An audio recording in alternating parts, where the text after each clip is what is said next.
All right, hello, greetings, and welcome everyone to this direct comparison video of the 2024 and 2025 SEC statements from Aptera.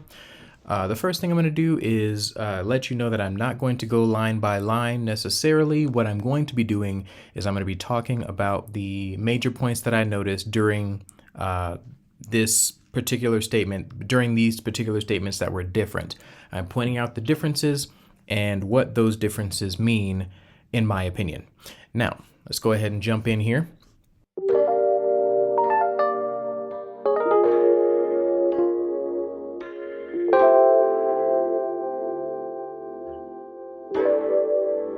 The first thing we notice is that in the business section, they have in 2025 introduced a cloud-based enterprise resource planning suite. I mentioned this in my video before, but basically this is them really gearing up to get ready to start production and things of that nature. All right, so for our market, there were a couple of changes that were more just basically trying to make sure people understood where the EV market is and where it's going and things like that. The section has changed a little bit just to add more context and better numbers for the newer year, basically. This supplier situation, basically they went from a technical services agreement to actually forming a collaborative relationship for supplying parts and things like that. So in 2024, they were like, we might work with y'all if we, feel that you're doing the right thing and whatnot. This is Cherry talking to Aptera, and then Cherry's like, yeah, we're actually good with working with you. So yeah, they've agreed to provide access to their supply chain and things like that to help with procurement and the production process and what have you. Before it was like, we might do that. And then this year it's like, oh yeah, we'll do that. So yeah, that's a good change. Okay, so the next major change that I noticed here was legal and regulatory environment things. So basically two new things have popped up in the legal and regulatory section. One was the Aptera lawsuit, which I covered at length in my in the video on the channel that I'm probably going to link below, and then the subpoena for documents from the SEC was another thing that we talked about as well. So yeah, both of these things are included in the 2025 report, as they should be. Essentially, like I said, I'm not worried about the SEC situation until it comes up that they have gone through the documents and found something. Right now, I believe that the SEC is just doing their due diligence. Aptera, yeah, like I said, I'm going to link that below, but it's I'm not going to rehash that here. But you can check out that video if you're curious. Oh, another thing that I wanted to go ahead and make sure that I covered, the SEC has informed us that the investigation does not mean that it has concluded that anyone has violated the law. This is what I just said, but I just wanted to make sure that I read that particular statement because there were a lot of people freaking out. Oh, Aptera must have done something wrong. Yeah, none of that is necessarily true. They are just getting documentation to investigate whether or not Aptera is doing what they're supposed to do. And basically, I'm fairly certain that they are. So yeah, I'm not worried about it until something crops up. Alrighty, so this section has changed as well.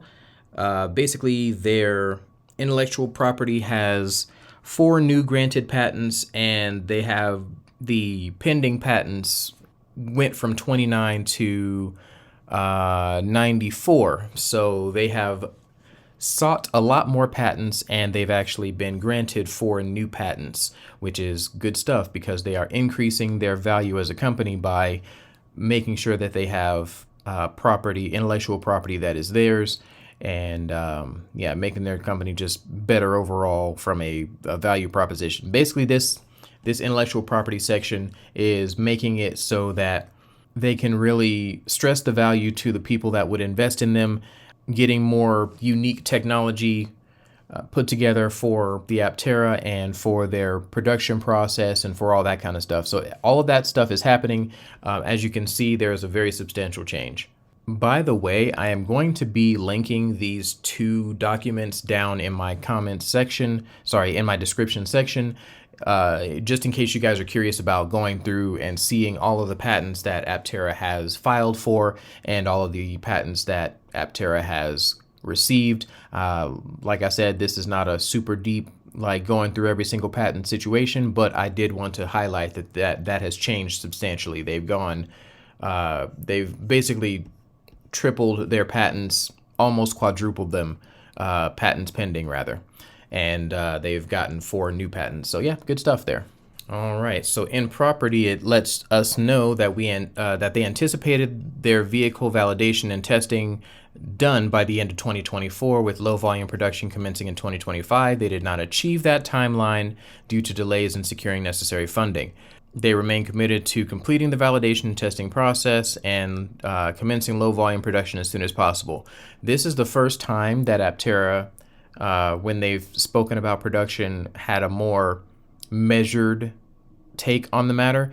And I believe that's because they are realizing that people are looking at those shortcomings, like the missing of the exact production timeline, as a shortcoming or failing on Aptera's part, instead of how it should be looked at, in my opinion, as a situation where they gave a projection and the projection was off. It is not wrong to have a projection that is off, at least in my opinion and in the opinion of most other people, because projections are just that. It is a guess. Nobody knows the future. And so, yeah, the fact that they are being more measured in this particular situation is good, in my opinion. It should allow for people to be less critical of the company overall, because, yeah, like I said, the 2025 production not happening, 2024 production not happening was kind of a bummer to the Aptera community, and I'm glad that they're saying, hey, we're waiting on funding, and then as soon as we get funding, we're going to actually go into production. That is a good change, and I am fully behind that. All right, so this general section has also ballooned quite a bit. Basically, the general section that they've put together here seems a lot more professional, a lot more in-depth, and a lot more meaty than the general section for 2024. And it makes sense that they are being more precise in their language, because again, there's been people that have been saying things like, oh, Aptera is trying to lie to us because of this, that, and the other. It is hard to make that claim when they are being more intentionally specific about what they include in each section. And this is just one of the best examples of that, because look at the general section here and then the general section here. It is a lot more detailed, a lot more expansive, and yeah, it gives all sorts of little tidbits and details about the company that somebody who is investing in Aptera might want to know. All right, now let's get into operating expenses. There were some changes here, as you can imagine. So let's go ahead and look at those changes. So the basics of what's going on here is that they are trying to cut expenses because they are trying to run as lean as possible. They are making sure that all compensation and whatnot is given to people that are actually, doing something in the company, which is a good idea in my opinion. Their R&D expenses have changed. Oh, sidebar here. All right, so some of you may have noticed that these numbers are different between 2023 on one statement and another. These numbers are different because there are things that change or that were not able to be calculated at the time that are now able to be calculated now that we've come a full year, another full year rather. So I don't know if you guys ever yourselves keep a home budget, but something that I've noticed as I've been keeping a home budget recently is that as you transition to a new month, sometimes there are things that haven't processed or that are still pending or something like that in your financial statement that you can't put in yet until they've actually cleared. That is basically what's happening here between 2023 and 2023 on this statement. So the 2024 year, you'll notice that it's a little bit smaller than in the 2025 annual report. And that difference is due to those pending charges and things like that actually coming to fruition. Okay, so there was a whole bunch of other stuff that was basically in this statement that I didn't find terribly relevant, but if you guys want to get into the details, like I said, it's in the description. But yeah, the main thing that I wanted to talk about here, basically the net loss, the company's net loss was 34.9 million, which is different than the 59.3 million last year. Like I said, there's going to be a difference here. 54 million versus 59 million is those numbers being different as a result of pending payments or a lot of other things that could have happened to make those numbers different. It is not Aptera being, falsifying or anything like that or any sort of weird stuff. It is just the fact that pending transactions had processed now as opposed to back then when they may not have. All right, liquidity.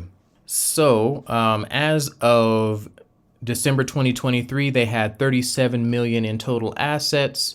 As of December 2024, the company had 35 million in assets. So basically, they decreased their total assets by approximately 2.5 million.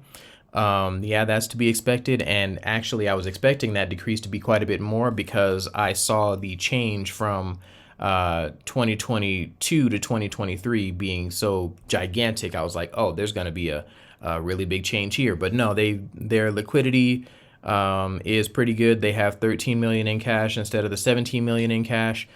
So yeah, they're still doing good as a company. This year, compared to last year, Aptera has raised less money due to their equity issuances. I believe wholeheartedly that is because they went with that capital firm, and the capital firm was trying to get them corporate investments. The corporate investments, for some reason, necessitated that they not allow for the average investor, like the everyday person, to invest in Aptera. I believe the difference in their fundraising was a direct result of that, because if they had actually had the entire year to raise money, I believe they still would have been right in that 39 million range instead of the 23 million range that they are in as of this year. So, as of last year. So in 2023, they raised 33.9 million. In 2024, they raised 23.5 million.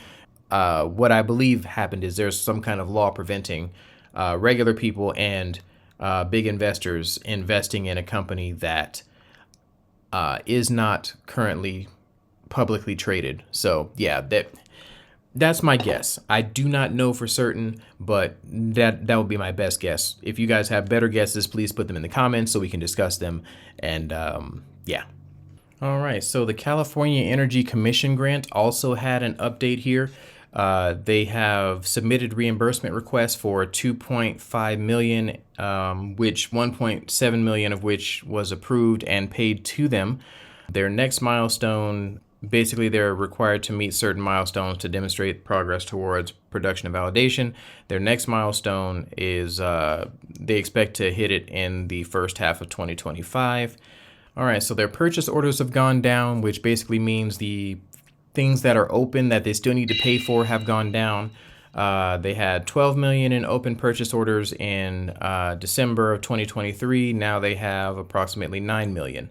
So they've gone through about 3 million's worth of their purchase orders, which is basically Aptera purchasing things from other companies. They've still got a tab of $9 million to pay in purchase orders. Officer compensation has changed as well. Basically, it's an increase, in my opinion, due to inflation and things like that. The fact that they are able to raise their employees and their officers' rates due to inflation is a good sign. That means they are managing their money well enough to be able to do that. So yeah, good times there. These numbers are just breaking down everything like line by line, as opposed to in the above section where they were just writing it out basically. So in case you have more of a connection with the numbers themselves, they have a section here for you math types, and then above is the word types for the word type folk. But yeah, that basically will do it for this video, mostly because the other stuff that I could highlight would kind of just hurt people's brains. But I'm gonna go ahead and kind of summarize the main bigger points that I wanted to make sure that I talked about. Yeah, their financial assets changed. They decreased from 37 million to 35 million. Their net loss, the amount that they're spending, is reduced from 54 million to 34 million. That again is due to making sure that they're running leaner, and a lot of their testing is done. A lot of their tooling is done, and like they're just putting together the odds and ends and making sure that they have validation done. Yeah, they raised less in stock issuances this year as opposed to last year. Their reservations increased from 45 million. Their reservations increased from 45,000 last year to 48,000 this year. Production is delayed, they did not reach their production goal in 2025 because of funding delays. The Aptera lawsuit and the SEC investigation are new legal issues that they are mitigating and dealing with appropriately. Their intellectual property has been increasing. They have pending patents, 94 pending patents as opposed to 29 last year. Aptera is being more realistic about their current situation, or rather they're being more grounded in their assessment. It's much less rose-colored glasses than it was last year, in my opinion. In 2025, they're making sure people understand that, hey, we are waiting for this funding in order to get into production. We have to make sure that we do this, the way that we can and get to production when it's possible to do so. They are being more realistic about that stuff. Yeah, I guess that's kind of it for this video. If you guys have any questions, comments, concerns, let me know in the comment section. Let's discuss it. Yeah, I do believe that this financial statement sounds a lot more like the kinds of financial statements you see in companies that are more seasoned, more hardened, more grizzled, I guess you could say.